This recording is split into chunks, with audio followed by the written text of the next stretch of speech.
Bonsoir et bienvenue sur Al24 News dans ce nouveau numéro d'édition spéciale que nous consacrons encore une fois à la situation du moins préoccupante en Palestine occupée.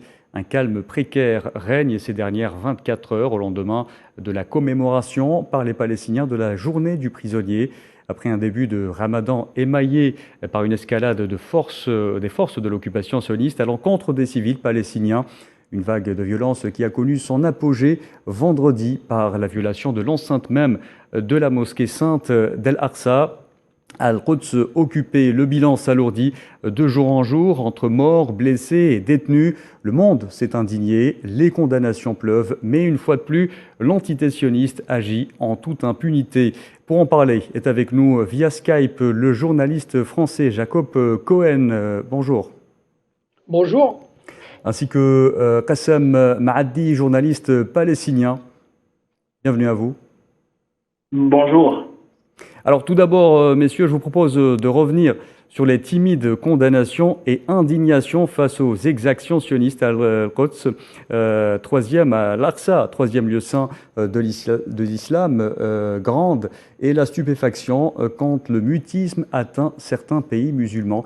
Face à cette situation critique, les masques tombent. Souhila Kilal. Le mutisme du régime marocain face aux agressions sionistes contre les civils palestiniens a été dénoncé lors des délibérations du groupe arabe des représentants permanents auprès de l'ONU à New York, notamment par l'ambassadeur d'Algérie Nadir Al-Arbaoui.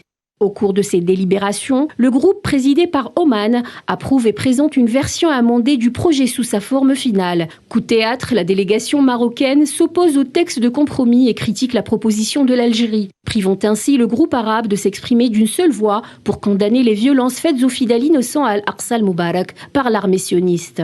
Ce n'est pas la première fois que les autorités marocaines passent sous silence les atrocités commises à l'encontre du peuple palestinien par le colon sioniste, alors qu'elles devraient être les premières à dénoncer ces injustices, d'autant plus que c'est le roi du Maroc qui préside le comité Al-Aqsa, censé protéger ce lieu saint et ses habitants.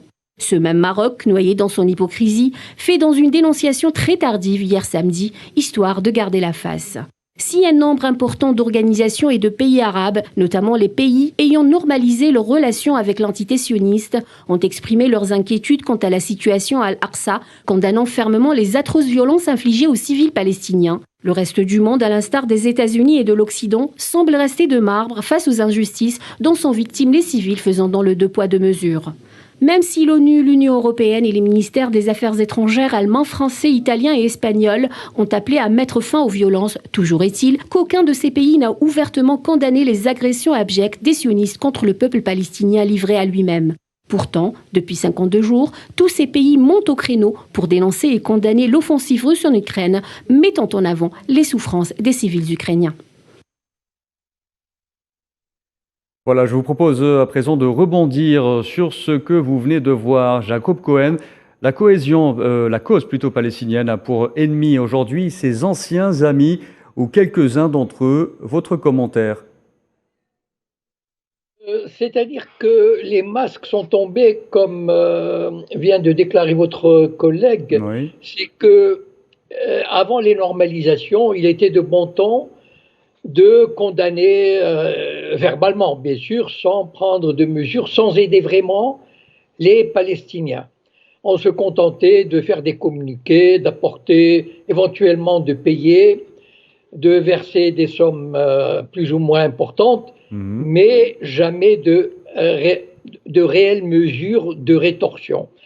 Mais avec les normalisations, il est évident que ça devient de plus en plus délicat de condamner un pays avec lequel on entretient des relations diplomatiques pour les petites monarchies du Golfe et des relations stratégiques et militaires comme pour le Maroc.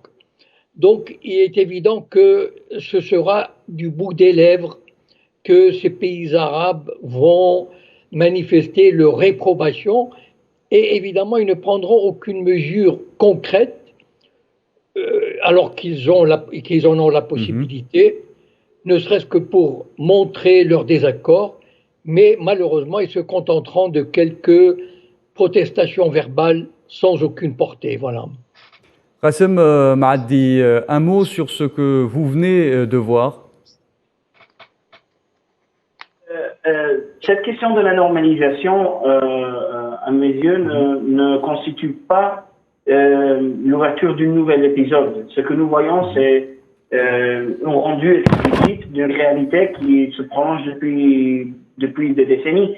Et c'est tout simplement qu'il y a, disons que dans la vision stratégique des principaux pays des puissances régionales ainsi que des puissances mondiales, dans le futur, dans le Moyen-Orient du futur, il n'y a pas de place pour la cause palestinienne. Il s'agit d'enterrer la cause palestinienne et de passer à autre chose, de tourner la page, tout simplement. Et dans ce sens-là, les accords de normalisation avec des pays comme le Maroc ou comme les principautés pétrolières du Golfe sont complémentaires avec les actions de l'État israélien à Jérusalem, ce que nous voyons ces jours-là, mais en fait qui intensification des politiques qui n'ont jamais arrêté, qui continuent les 24 heures pour supprimer toute tentative palestinienne de protester, de résister. Autrement dit, ce que nous cherchons, c'est qu'on cherche, c'est imposer aux Palestiniens une soumission totale pour passer à autre chose dans le Moyen-Orient. Et dans ce sens-là, les accords de la normalisation ne font qu'une fonction explicite, mais en fait que ces pays faisaient de façon plus implicite dans le passé, et c'est le moment en fait de le rendre explicite. Qassem Addi, au silence du Maroc, on l'a vu, vient s'ajouter son blocage. Aux Nations Unies, le régime marocain s'est opposé à l'adoption d'un texte qui faisait pourtant l'unanimité, celui qui aurait plutôt permis au groupe arabe de s'exprimer d'une seule voix. Que représente cette position selon vous ? Au groupe des États arabes. C'était bien ça, si j'ai bien compris. Oui, le dernier blocage du Maroc concernant le groupe arabe qui était sur le point d'adopter une résolution condamnant les dernières violences en Palestine. Tout à fait. À mon avis, même s'il n'y aurait pas eu le blocage marocain, ça n'aurait pas été une résolution d'importance, disons, stratégique.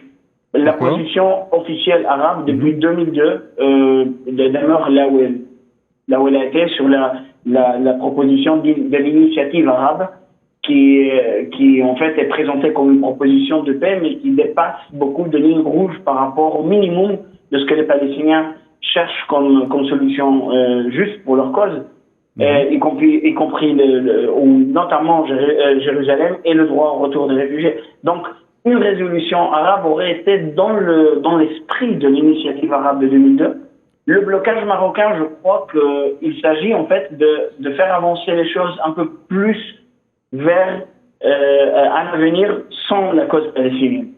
C'est-à-dire qu'on veut dépasser ce niveau où les Arabes mettent une initiative qui est ignorée sur la table, qui est déjà injuste pour les Palestiniens. Non, on veut passer à une réalité où il n'y a même pas. Mais concrètement, selon vous, où la cause palestinienne n'est même pas une priorité arabe, mais je rappelle que cela n'est pas une nouveauté non plus. Je vous rappelle que la semaine même, avant l'éclatement de la première intifada en 87, les États arabes se sont réunis en sommet à Amman, et c'était la première fois qu'ils ne discutent même pas de la cause palestinienne. Et c'est l'intifada qui a remis la cause palestinienne sur la table. C'est-à-dire que cette volonté qu'on voit exprimer aujourd'hui est une volonté qui est déjà ancienne. C'est seulement qu'elle prend du temps et c'est surtout dû à la résistance du peuple palestinien. Ouais. Monsieur Jacob Cohen, un mot sur la dernière position de Rabat aux Nations Unies, bloquant la résolution du groupe arabe. C'est-à-dire que le Maroc, à la rigueur, il se contentera, comme j'ai vu tout à l'heure sur une chaîne, que le régime marocain fustige la répression. Enfin, je ne sais pas s'ils ont utilisé le terme répression, mais disons la politique israélienne.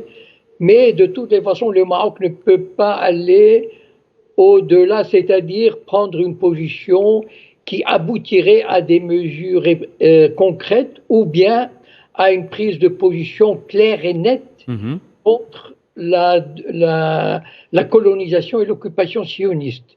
Voilà. C'est pour ça qu'il a probablement, disons, il n'a pas accepté une résolution qui irait dans ce sens-là. Jacob Cohen est parmi justement les pays qui ont condamné les dernières agressions de l'occupant israélien. Figurent pourtant certains ayant normalisé leurs relations avec l'entité sioniste. Pourquoi le Maroc se distingue-t-il, sachant qu'il porte une responsabilité historique envers la protection de la mosquée d'Al-Aqsa? Disons que le Maroc doit naviguer, enfin, si je me mets dans la logique marocaine, c'est que le Maroc est très impliqué dans non seulement la normalisation, mais c'est une alliance stratégique avec des conséquences sur le plan militaire, du renseignement et d'une politique quasi agressive dans la région du Maghreb. Et donc, il ne peut pas non plus aller. Il est très difficile pour lui d'adopter une position qui irait vraiment, qui serait en porte-à-faux total avec sa politique de collaboration.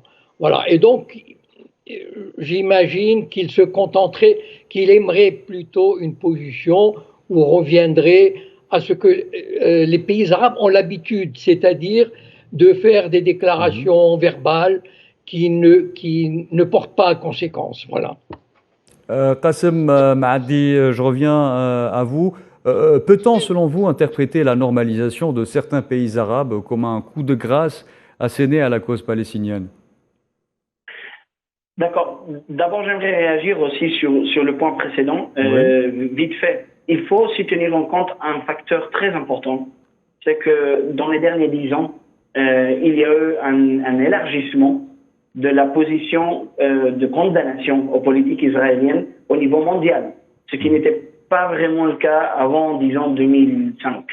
C'est-à-dire qu'il y a un mouvement global citoyen qui prend au sérieux la condamnation et la demande des sanctions sur Israël, le boycott d'Israël. Et cela fait que les condamnations dans l'entourage arabe d'Israël, même s'ils sont symboliques ou pas très sérieuses, en fait, ajoutent un facteur négatif sur l'ambiance générale qui change pour Israël au niveau mondial. Donc, disons que ce luxe qu'Israël avait dans le passé d'avoir des condamnations pas sérieuses de la part du monde arabe, aujourd'hui, il ne peut pas vraiment avoir ce luxe. Pour répondre à votre deuxième question, c'est par rapport si c'est un coup de grâce. Oui. Non, en fait, on voudrait que ça soit un enterrement de la cause palestinienne dans son contexte arabe. C'est-à-dire que dans la pensée stratégique palestinienne, il y a toujours eu cette idée que le monde arabe est la profondeur stratégique de la cause palestinienne. Et dans ce sens-là, ce qu'on veut faire, c'est sécher cet entourage arabe à la cause palestinienne. Et donc, on voudrait vraiment l'enterrer. Ce qui n'est pas tenu en compte, c'est que le seul endroit où peut se décider le sort de la cause palestinienne, c'est en Palestine. Et parce que c'est là où il y a les contradictions qui n'ont pas été réglées et qui continuent de s'approfondir. Les politiques israéliennes à Jérusalem de dépeuplement, des changements démographiques, le vol des terres, la colonisation et toutes ces questions-là, c'est en Palestine que ça doit se régler. Donc, si le monde arabe est avec le monde arabe, le monde musulman en pied, décide de normaliser avec Israël, ça ne changera vraiment rien sur le terrain, d'autant plus que ces normalisations viennent de la part des régimes qui ne sont pas vraiment stables, et comme on l'a bien vu depuis 2011. Et si on veut voir la position politique par rapport à la cause palestinienne au niveau des sociétés arabes, on peut voir que dans des pays comme la Jordanie et l'Égypte, au niveau des sociétés et au niveau culturel, il n'y a pas eu de normalisation. Donc, justement, non, c'est pas un coup de grâce, même si on voudrait qu'il en soit. Justement, Qassem a dit, que gagnent en échange, selon vous, ces pays en décidant de retourner leur veste? Les pays arabes, vous voulez dire? Que gagnent en échange, selon vous, ces pays en décidant de retourner leur veste? En fait, ce que beaucoup de ces pays cherchent, c'est une source de légitimité, parce que ce sont des pays qui ont des crises de légitimité des régimes politiques, notamment des pays comme le Maroc, comme le Bahreïn, comme les Émirats. Ce sont des pays où il y a très peu de société civile, très peu de légitimité populaire, où les sources anciennes de légitimité où on fixait un ennemi à l'extérieur, même si c'était fictif, en fait, ça ne marche plus, surtout après le réveil des peuples arabes depuis 2011. Et donc, on cherche une nouvelle source de légitimité, et s'il ne vient pas de l'intérieur, eh ben, il faut qu'il vienne de l'extérieur. De l'extérieur, ça veut dire des grandes puissances qui vont faire des facilitations économiques, des privilèges dans le traitement économique, et donc les États-Unis. Et le prix, il passe toujours par Israël. On sait très bien depuis Anwar Sadat, en Égypte, que le prix pour faire partie de ce club de la Pax Americana dans le monde arabe, il doit passer par la normalisation avec Israël. Vous entendez par là que la cause palestinienne est devenue une sorte de monnaie d'échange pour ces pays? Pour les régimes politiques, oui, elle a toujours été. Mais encore une fois, ce n'est pas ces gouvernements qui décident quoi faire avec la cause palestinienne. Ils n'ont pas vraiment le pouvoir de faire cela. Jacob Cohen, je vous retourne la question. Que gagnent les pays arabes pour un tel revirement? Écoutez, soyons réalistes et un peu cyniques. À partir des années 70, les pays arabes, les grands pays arabes, se sont désintéressés formellement de la question palestinienne. C'est-à-dire, ça devenait une épine dans leur pied. Enfin, presque tous. C'est-à-dire que, en fait, ils ne se sont vraiment plus engagés. Je vous rappelle juste une chose. Oui. Vous savez, quand les mouvements palestiniens, les mouvements de résistance palestinienne, dans les années 70, qu'a fait la Ligue arabe pour débarrasser les pays limitrophes, pour ne plus entrer en guerre avec Israël, ils ont obligé le Liban à les accueillir. Voilà. Et donc, ils se sont débarrassés de leurs problèmes sur le Liban. C'est un exemple. C'est-à-dire que, vous savez que dans les années 80, Yasser Arafat a eu un mot terrible sur les pays arabes, en tout cas sur certains pays arabes, qu'il a traité de chiens. Voilà. Donc, en fait, bon, les pays arabes sont gênés, embêtés par cette histoire qui dure et qu'ils auraient voulu oublier ou régler. Et je crois que la majorité des pays arabes, presque tous, sauf 2 ou 3, mais qui ne peuvent pas faire grand-chose comme la Syrie ou l'Algérie, c'est-à-dire rêveraient d'avoir l'application du plan Trump, c'est-à-dire une espèce de Bantoustan que les Palestiniens seraient tenus d'accepter et qui serait une espèce de protectorat sous la domination sioniste. Voilà. Et même ça, Israël retarde l'application de ce plan parce qu'il voudrait avoir aujourd'hui 800 000 colons et il voudrait attendre d'avoir peut-être probablement 1 million, de bien enfermer les villes palestiniennes, de bien les maîtriser, de bien les soumettre pour éventuellement donner cette possibilité à la Palestine de devenir un Bantoustan. Et je pense que c'est tout ce que la communauté internationale désire, c'est ce que tous les pays arabes, sauf 1 ou 2 ou 3, désirent, c'est-à-dire voilà, qu'on accepte cette solution. Ouais. Et d'ailleurs, il y a eu des déclarations comme l'Arabie Saoudite, etc., où on encourage les Palestiniens, enfin, les autorités palestiniennes à accepter ce plan de soumission et qu'on en finisse. Monsieur Cohen, je voudrais attirer votre attention par rapport à un aspect dont on parle très peu de cette résistance. On le sait, malgré toutes ces trahisons, la résistance palestinienne demeure intacte. Les jeunes Palestiniens sont toujours aussi obstinés à faire valoir leurs droits. Y a-t-il un aspect spirituel qu'on pourrait relever de cette détermination ? Bon, la détermination, elle existe. Enfin, bien sûr, je crois qu'il y a... Le côté spirituel. Ok, le côté spirituel se trouverait du côté du Hamas, c'est-à-dire de Gaza. Et justement, enfin en tout cas, le côté nationaliste en Cisjordanie, qui est représenté par l'OLP, tendrait à éliminer ce côté, disons, de résistance. Je vous ferai remarquer que le côté spirituel se trouve paradoxalement dans la société arabe israélienne, où le parti, il y a une grande tendance qu'on appelle, enfin que les Israéliens appellent islamique, mais qui est vraiment spirituel dans le sens d'un retour aux traditions. Et un de ces partis, justement, est représenté aujourd'hui dans le gouvernement israélien. Donc, ce côté spirituel se trouverait plutôt du côté des partis religieux, comme le Hamas ou le djihad islamique, et moins dans le côté nationaliste de l'autorité palestinienne. Voilà, et il se trouve aussi, comme je l'ai dit, au sein de la société arabe israélienne qui en partie, ou en tout cas en grande partie, dérive vers cette tendance-là. Qassem Maadi, vous qui êtes journaliste et qui faites du terrain, justement, est-ce que vous pouvez relever un aspect spirituel de cette résistance palestinienne? Bah écoutez, on peut parler d'un aspect spirituel, on peut parler d'un aspect nationaliste, on peut parler de tout ce que vous voulez, mais à la base, à la racine, la résistance des Palestiniens a les mêmes origines qu'elle a eu depuis les années 30 contre les Britanniques, et c'est les mêmes racines que tous les peuples qui résistent à une invasion étrangère. Écoutez, ça fait 2 semaines presque que j'écris tous les jours sur la région de Jenin, le nord de la Cisjordanie. Parce que tous les jours, il y a un mort, 2 morts. D'où l'escalade a commencé d'ailleurs.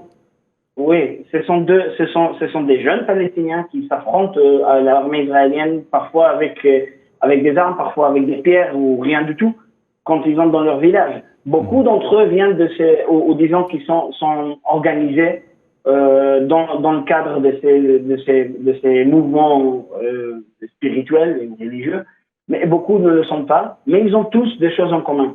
Ils ont tous déjà fait prison avant 18 ans, dans les prisons israéliennes. Ils ont tous perdu quelqu'un de leur famille. Ils ont tous grandi soit dans un camp de réfugiés, soit dans un village qui se fait envahir par l'armée toutes les semaines. C'est-à-dire que en Palestine, on n'a pas besoin d'une idéologie pour être, disons, endoctriné dans la résistance. On ouvre la fenêtre et on a en réalité une réalité en face et on la comprend avant l'âge de 12 ans. Et donc, aller chercher vraiment dans les idéologies. Bien sûr qu'il y a des idéologies parce que les gens cherchent un sens à ce qu'ils font, un sens à leur vie. Mais aller chercher de ce côté-là plutôt que dans la réalité, c'est vraiment ignorer la nature même de la résistance qui est juste l'autre côté de la monnaie, de la nature de l'occupation. D'une occupation qui est une occupation brutale, qui est une occupation très violente et qui est une occupation qui exerce une violence structurelle et directe tous les jours, et sans merci. Et il faut savoir aussi tenir en compte que près de 73%, 74% des Palestiniens en Palestine ont moins de 30 ans. C'est-à-dire que c'est une société très jeune. Et ce sont des jeunes qui n'ont vécu que l'occupation, pour la plupart. Donc très engagés aussi. Résister, c'est vraiment le choix A et le choix B. Il n'y a pas de choix B. Il n'y a pas d'autre choix. Et c'est pour cela, justement, que la normalisation n'a aucun sens. Ça n'a aucun avenir. Parce que ce qu'il faut régler, il faut le régler sur place, en Palestine. Et on essaye de faire des facilitations économiques pour calmer les choses, mais ça ne marche pas. Il y a des choses fondamentales qui doivent changer et ça ne passe que par la décolonisation de la Palestine, le règlement du conflit sur la base des droits palestiniens. Sinon, il y aura toujours de la résistance. Messieurs, je voudrais attirer votre attention également par rapport aux détenus palestiniens. Nous l'avons vu, les Palestiniens ont célébré hier la journée du prisonnier. Selon les institutions palestiniennes, pas moins de 4500 Palestiniens croupissent dans les geôles israéliennes. Parmi eux, 34 femmes et 160 enfants. Ces chiffres vous choquent-ils, Qassem Maadi? Ces chiffres, je n'ai pas compris la question. 4500 Palestiniens dans les geôles marocaines, 34 femmes, 160 enfants. Ces chiffres sont-ils choquants pour vous? Alors, ces chiffres sont, disons, dans l'environ, dans la moyenne. Tous les ans, c'est à peu près autour de 5 000. Il y a eu des fois, pendant la deuxième intifada, où ça montait plus de 10 000. Il y a des fois où ça a descendu à 4 000. Mais ça n'a jamais, en fait, changé, en fait, de façon très importante. Et j'attire votre attention sur le fait qu'il il y a des centaines, autour de 500, qui sont détenus sans aucun procès, sans accusation, sans procès légal. Ils sont détenus pour des périodes indéfinies, une période de 6 mois renouvelables, et c'est ce qu'on appelle les détenus administratifs. Et la détention administrative, c'est une forme de torture psychologique pour le détenu et pour la famille, parce qu'il ne sait jamais quand est-ce qu'il va sortir.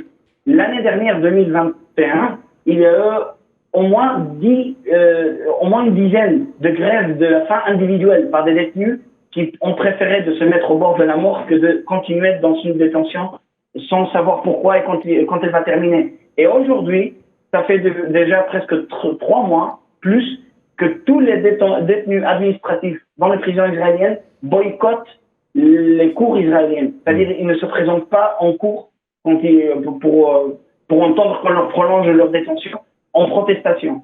Et ça c'est un aspect particulier d'Israël. Il faut se rappeler du système légal militaire israélien. Jacob Cohen, un mot sur le nombre de prisonniers palestiniens dans les geôles israéliennes qui ne cessent de croître. On y retrouve des femmes et même des enfants.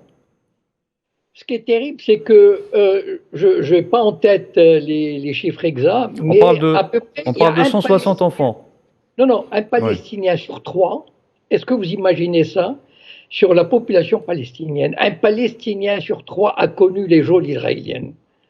Ça veut dire que, et quand on sait, quand on devine ce qui se passe dans ces geôles, la torture, vous savez que même la Cour suprême avait permis qu'il y ait, des pratiques de torture allégées, j'ai oublié la formule exacte, mais qu'on pouvait torturer modérément.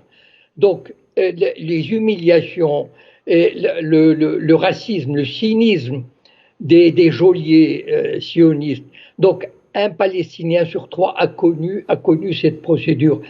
Et je reviens sur des enfants, bien sûr, et je reviens sur les détentions administratives. C'est vrai que, comme a dit le journaliste palestinien, c'est une épée de Damoclès qui est suspendue sur tout Palestinien qui peut être arrêté, comme Hamouri, l'avocat, comme la députée Khalida Jarrar, qui est régulièrement arrêtée et elle passe 6 mois, 1 an en prison. Et c'est surtout que tout cela n'est pas connu à l'étranger. Quand je parle en France des détentions administratives, de la situation des prisonniers, etc., les gens tombent des nues. C'est-à-dire que les médias, malheureusement en Occident, font barrage à ce système pénitentiaire répressif israélien qui est terrible, un des plus répressifs au monde. Mais Jacob Cohen, la résistance est toujours là. Donc à quoi riment au final ces vagues d'arrestations? Alors, ces vagues d'arrestations, il faut peut-être les replacer dans le contexte. Ça veut dire il y a 2 semaines, il y a eu 14 morts et plusieurs dizaines de blessés israéliens par des Palestiniens ou par un Arabe israélien qui ont pris une mesure individuelle de commettre un acte de résistance, soit en fonçant avec une voiture sur des Israéliens, soit avec une arme en tirant sur des Israéliens. Donc il y a eu 14 morts, donc 4 attentats différents. Et ça, les Israéliens n'ont pas pu tolérer une chose pareille. Comment des gens qu'on maîtrise, qu'on contrôle, qu'on harcèle par les checkpoints, etc., comment ils osent s'attaquer à nous, la puissance dominante. Et donc, ils ont créé la terreur dans les villes israéliennes. Ça, c'est un sentiment, quand on écoute les médias israéliens, c'est un sentiment qui est insupportable pour eux. Et ces mesures de rétorsion, ces entrées dans Jenin, dans Naplouse, ces provocations pour tuer d'autres, etc., sont le reflet de cet acte, de cette action de représailles terrible contre les Palestiniens qui ont osé s'attaquer aux Israéliens, à la puissance dominante. Oui. Jacob Cohen, je vous remercie pour votre éclairage. Cette édition spéciale, malheureusement, touche à sa fin.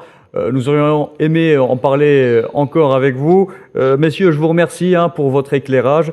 Je rappelle à nos téléspectateurs que nous avions avec nous le journaliste français Jacob Cohen, ainsi que le journaliste palestinien Qassem Maaddi. Restez sur Al24 News. Vous avez rendez-vous avec le journal de 18h présenté ce lundi par Noured Belkhadem.